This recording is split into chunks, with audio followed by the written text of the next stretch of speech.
Hey everyone, this is a video for Unit 4, Lesson 2.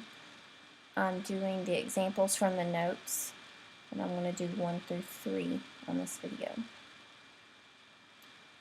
The first example says to solve for x, so you have 3x minus 7x plus 1 equals 9. So the first thing that you do in these types of problems is you look at each side individually. So you look at this side and this side. So this mathematical expression. We want to put like terms together. So if you notice, 3x and negative 7x will go together, and that would become negative 4x plus 1. There's not a number that goes with 1 over here, so I can't put it with anything, and that's going to equal 9. After you get that done, now nothing goes together on each side. Now we have to get the variables to one side and the numbers to the other. So I need to get this x by itself. So the easiest thing there would be to do is to subtract 1. If I subtract 1, I get negative 4x equals 8. And now to get x by itself, I divide by negative 4. When I divide by negative 4, this goes away to 1, and it becomes 1x equals negative 2. I'm going to show you how to check this one, and then I'm not going to check any other ones, but you do need to do that as you do your homework to make sure that they work. So 3 times a negative 2 minus 7 times negative 2 plus 1 equals 9. So that's going to be negative 6 plus 14 plus 1 equals 9. So negative 6 plus 14 is 8 plus 1 equals 9. And 8 plus 1 equals 9, so 9 equals 9, and this is your answer. So the next problem says 7a plus 3 equals, or minus 1 equals 9. So once again, I'm going to take each side and I'm going to simplify. This side, what will go together? The 3 and the negative 1. So that's going to become 7a, and 3 minus 1 would be plus 2 on that side. The 9 has nothing to go with it on that side, so I just drop it down. So now I have to get the variable by itself. So to get that variable by itself, I'm going to take away 2. So I had 7a equals 7, and divide by 7 on both sides would make this just 1a, which is what I want. A by itself equals 1.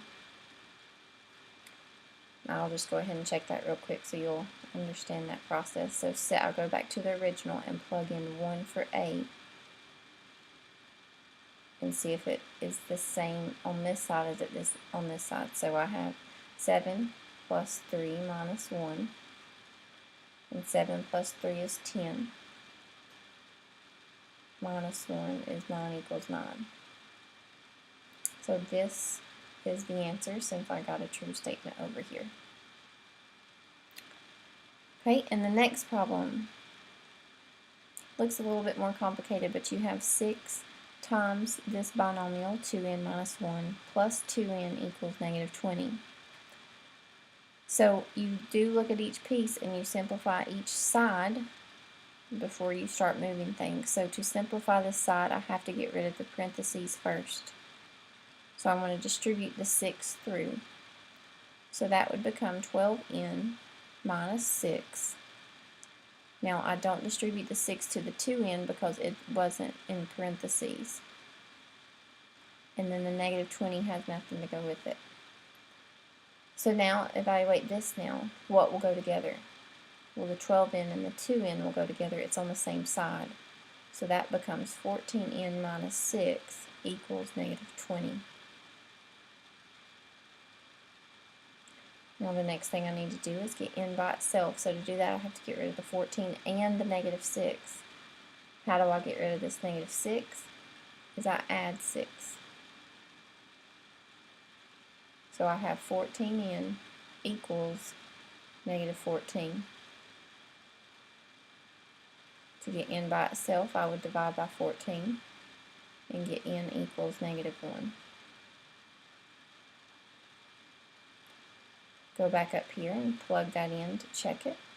So I'd have 6 times 2 times -1 minus 1 plus 2 times -1 equals -20. Simplify this side. Order of operations tells me to do parentheses first, so this would be 6 times -2 minus 1 plus 2 times -1. This simplifies to -3.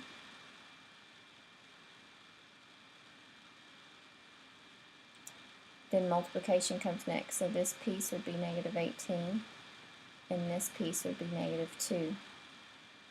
And -18 plus a -2 would be -20, which would give me a true statement. Therefore, n equals -1 is the answer. And that's 1 through 3. Watch the next video for 4 through 6.